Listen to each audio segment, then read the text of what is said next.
So in this segment, we're going to be talking about farmers again, and specifically the subsidies that they've been given, and the farmers are kind of perplexed by this.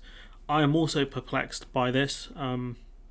Maybe some members of the audience are as well, but generally the audience know better than me. That's not sarcasm, by the way. So, post-Brexit payment scheme to farmers based on how environmentally friendly they are has been criticised for being confusing and without any incentive to grow food, because it feels like, and you could correct me if I'm wrong here, the British government are looking to phase out farming in this country. And farmers keep thinking it's down to UK's net zero target. It's not down to that. I think it's just because they want to phase out farming, and they don't want freedom of movement to come back in. And agriculture is an industry that relies on a lot of labour from the EU, and there's always a lot of pressure each year for the UK to make concessions for farmers so they can bring in staff from the EU to do the jobs Brits either don't want to do or don't have the expertise to do.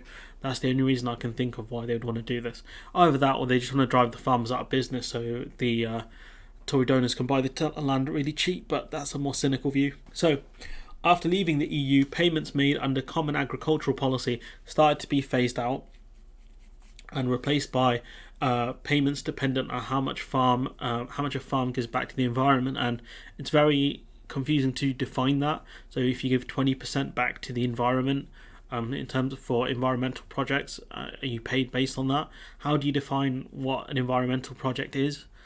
I don't know, and I don't think the farmers know either. Initially, the farming industry supported the scheme, and I don't know why the hell they supported it. Is it because it's that or nothing? I don't know. Defra in charge of this, so our boy George is going to be running point on this, and you know how much faith I have in George Eustace. 1 year into the 7-year transition period, and farmers are warning more clarity is needed from the government, or they risk farmers going out of business. Yeah, that would make sense because they don't know what they're being paid for in terms of the subsidies, and farmers are heavily reliant on this. Freya Morgan's family has farmed in Keesoe in Bedfordshire, not a million miles away from me. That's not too far. For more than 60 years, it is a large arable farm, so I think that they deal with things like grains. Just north of Bedford, covering 900 hectares of land. The wheat, barley and oilseed rape farmed here is sold locally to companies like Weetabix, which is also not far from me, and also internationally. I know Dudu works there. Freya said not the goddess Freya, sorry, I had to throw that joke in there, says her business is being hampered by a lack of clarity and detail on the new subsidy payments for farmers post-Brexit. She argues it has given her no incentive or encouragement to produce food and feels the government has no confidence in the industry as a whole, which she should probably right there, to be honest. There is no incentive for them to keep farming. The EU didn't really give an incentive for farming that much either. It was, they gave subsidies based, I think, typically on how much land was owned. But the UK is kind of going the opposite direction in a way and saying we're not going to give you money based on the land you have, we're going to give it based on how much you give to the environment, which means you can't grow certain crops and things like that on it, and you can't rear animals on it, so they're being paid not to farm, which is something we've spoken about a lot, to be fair. I've said that phrase at least 15-20 times this year alone. There seems to be no support for that, and as an island, I think food security is very important for this country and for us to be able to export stuff to other countries. I don't really care much about exports. I know that's how typically a country can make money, but food security is very important. We're seeing already this year how you've got a war in Russian invasion of Ukraine, which is going to damage the agricultural exports of Ukraine a lot. Obviously, that's not a major concern for them. I'm not saying Ukraine should be concerned by this, but any kind of bad harvest in, say, any country that typically exports crops can lead to massive disasters globally.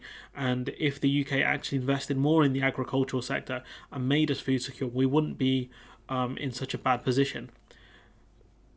It beggars belief that this government don't understand food security, but should I really be surprised? Evidently the EU do, hence why the subsidies exist, and obviously to get farmers support. But food, things like food security are very important to nation states, because she goes on to say, because at the moment with the environmental land management scheme that's been introduced drip by drip, the figures don't add up for us to be able to keep producing food and do all the environmental work as well, because they're going to be paid to give up, say, 20-30% of the land they have for environmental reasons, which isn't going to make them any money really. They make money from the subsidies, but nothing else, unless they charge people to walk on the land, which I don't think people are going to want to pay for. So it just doesn't. It's not viable economically for these farms, because at the end of the day, a farm is a business, and they need to make profit or at least break even at the minimum. It is disheartening times for farmers like Freya. She says she can't make business decisions when she's being drip-fed information one month after another, and it does tell you that, people who say like the Tories treat people who don't vote Tory very badly, but typically these farmers do, and there is no plan for these farms, in terms of subsidies. So what are they supposed to do, really? She said when 6 months before she had already planted her crops. The old EU agricultural policy allocated payments to farmers according to the amount of land that they own. So that was concrete. They know exactly how much land they own, so they know exactly how much they're going to get in subsidies. But I think even with this UK subsidy, the amounts they get in terms of if you give 20% of your land is different for different farmers based on how much they own. So that's going to be a problem. How does the UK even calculate how much 20% of a farm is? And how do you calculate these environmental projects? It's going to be bureaucratically a nightmare. That's a key problem. That's why the EU one made a lot more sense, because it's far easier. You can do basic formulas to figure that stuff out. Under the new system of environmental land management contracts, or ELMs, farmers will be paid for delivering sustainable, environmentally friendly farming, which is very hard to define, I'm assuming, from the government. And again, if that doesn't make them money, why would they do it? I guess they don't really have a choice, but it's not going to help them a ton. For taking measures that contribute to cleaner air and water, healthier soils and wildlife habitats, which again, it comes at a cost to do that stuff, to create better wildlife habitats, healthier soil, for cleaner air and water. I suppose if you don't do a lot of farming, the natural result of that is the soil will be healthier, because farming is one of the things that damages the soil. It goes on to say, it is a wholesale change in how government supports and encourages farming. Well, you're discouraging farming though, what are you talking about? But its aim is for farms to be sustainable businesses that no longer rely on public subsidies. The thing is, farms will always be reliant on public subsidies because of how expensive it is to run a farm. And, you're encouraging them to turn these places into like nature parks and things like that when the farmers won't make money off it. So how are they supposed to live?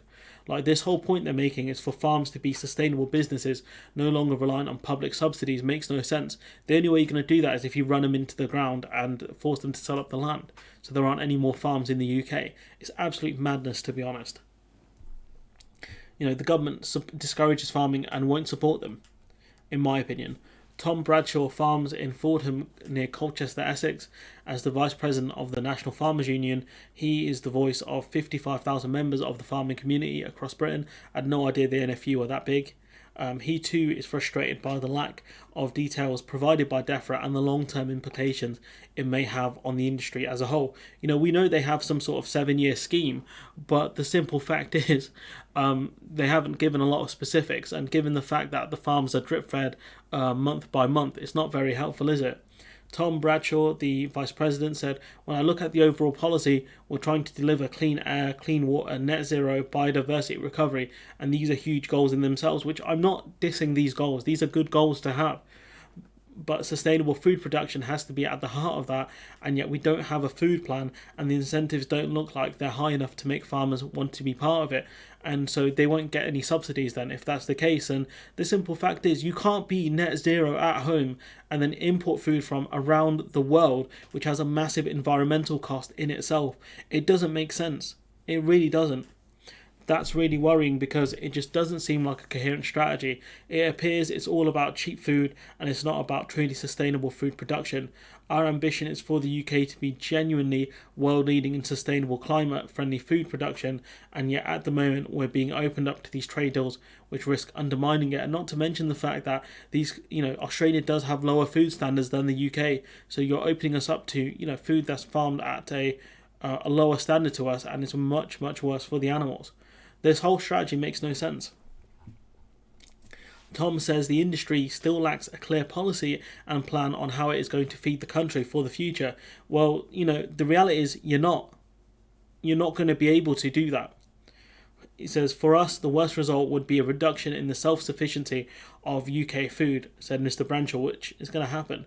he says, so we're about 60% self-sufficient at the moment, and we believe we have an opportunity to increase that. Don't really think you do. And I keep wondering where they're getting these figures from, because the only figure I could find is from 2019, which says the reality is that the 80% of food is imported, including basics such as carrots and tea. So I don't know where he's getting this 60% figure from. I could be wrong, that figure is quite old, but given the fact that we've got the end of freedom of movement and other things, farming isn't as good as it was, kind of pre-pandemic, but more importantly, pre-Brexit. He says, what we risk doing at the moment is undermining UK food production, exporting our food production overseas to where they don't have the same level of protection for the environment, for animal health and welfare we have in the UK. And as I said, you can't do net zero at home and then cause more environmental damage abroad. It don't make sense. So you got this. You've got a lot more here. Really, it's not a long one. Despite his support for the scheme overall direction for farming, this is farmer Tom, who's cited a second ago, says he's being drip-fed information from DEFRA means he cannot get a firm grip on what is happening and what the industry is transitioning to. He also fears the current confusion around the scheme means some farms could go out of business because they don't know how much they're meant to give for environmental reasons, or what are they meant to do to get these subsidies, and things like that. So if they, say they farm, say 90% of what they were planning on farming of the land, and 10% given to the environment, how much money would they make? How do you define what's good for the environment? What specifically do they have to do to get them? I know I'm sounding like a broken record at this point, but the government haven't actually announced how you're supposed to get these subsidies. He goes on to say, I'm passionate about the environment, about stewarding the countryside around me, but I can't do that if I can't run a business. And that's the key, that if these farmers cannot run these as businesses and, at least break even, there's no point in doing this if they're going to run these farms at a loss. You can't be green if you're in the red, talking financially. That's why it's important that these numbers stack up, that we have the ability to plan ahead and the information is there and readily available. And what I'd say to these farmers is, given the government statement is that they want farms to be no longer reliant on public subsidies, essentially you're going to have to create a business model where you're no longer reliant on public subsidies, which is now impossible for these farms to do, especially given how much of a stranglehold the supermarkets have over certain products. It's just absolutely madness. I don't think there's anything more on to talk about in this bit. There's more here from Dr. Sean Reichard, is the former NFU chief economist and also a former academic advisor to DEFRA. He sees the new payment scheme as a downward path to a shrinking agricultural sector. He says, I see productivity growth slowing down. I see, therefore, incomes in agriculture being very difficult to generate. I see an industry that's becoming increasingly dependent on public. No, using the phrase handout sounds like they're begging for help when these are subsidies. So in order to help stabilise the UK's food security, I disagree with this framing there. And I see the food processors in this country relying more and more on imports of agricultural products in order to satisfy the needs of the country, which will further again push out farms. The government's got it completely wrong. Got it completely and hopelessly wrong, but I suspect they know that. I suspect they've always been prepared to sacrifice agriculture on the altar of Brexit, because Brexit means more food imports. It means we're more reliant on other countries, which is an absolute disaster. Taking back control but giving it away again. It's just a joke, in all honesty. He says, if there's one industry in this country that really should be at the forefront, so Dr. Reichard saying, if there's one industry that should be at the forefront of the fourth industrial revolution, it's agriculture. I don't know if it's going to be as radical as that, but okay. If we adopt that in government policy, that would deliver not only affordable food to everyone, reduce the trade imbalance, we deliver a better environment and better standards for everyone. It's all there if we want to change the direction of policy, which I don't know how feasible that is, to create a system where the environment is better, kind of the actual environment is better, but also provide more affordable food to everyone. That seems a bit pie in the sky. Farmers are undergoing the biggest change to how their industry is supported since the post-war Britain. When subsidies were first introduced, then farmers were paid to grow more food after Britain's reliance on European imports was exposed, which giving them subsidies to grow more food is fine as long as it's sustainable and not environmentally damaging. I'm okay with that. farmers are undergoing. I mentioned that the past 2 years of the pandemic. I've also highlighted the vulnerabilities of being an island nation in terms of the food chain. We are very reliant on imports, and especially with all the supply chain issues going on because of the shortage of lorry drivers and also the import checks. These are huge problems for the country. And here we've got Victoria Prentice saying we've all learned over the course of the last 2 years, very sadly, how critical it is we have decent food security in this country, and yet your government are paying farmers not to farm. How do you square the circle, Victoria? Honestly. So we are absolutely committed to ensuring that our farm businesses continue to produce food in the way that they have always done, yet you're paying them not to farm, but okay. He said, in fact, we have quite a level of food security at the moment, producing about 74% of the food that we can grow here, which is interesting framing, isn't it? It's a bit sneaky, saying we are, producing 74% of the food that we can grow, which doesn't really make sense because it doesn't actually explain how reliant we are on, imports, which in 2019 was about 80%, and I think according to the other dude, the dude we cited earlier, it was about 60%. So what she's done is she's tried to be tricky with the framing, saying the UK is growing about 74% of what we can produce, but it doesn't tell you on the grand scheme of things how reliant are we on imports and things like that, which, very tricky, these government ministers, at least they try to be. That's bogus. That's bogus and should have been debunked by this article. Again, I don't want to be doing the job of these writers. It's really frustrating. We would very much hope that we can produce food at that level when, fine, but evidently we're not producing enough. That's very clear, and you're paying them to produce less. So that 74% figure you cited is going to go down dramatically. We're now moving to a system of paying public money for public goods, and I think that farmers are on board with that. Are they? Doesn't seem like it.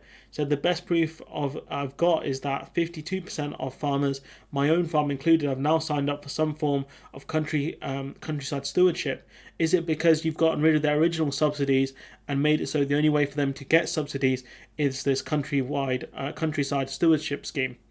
Because that seems to be the case, Victoria.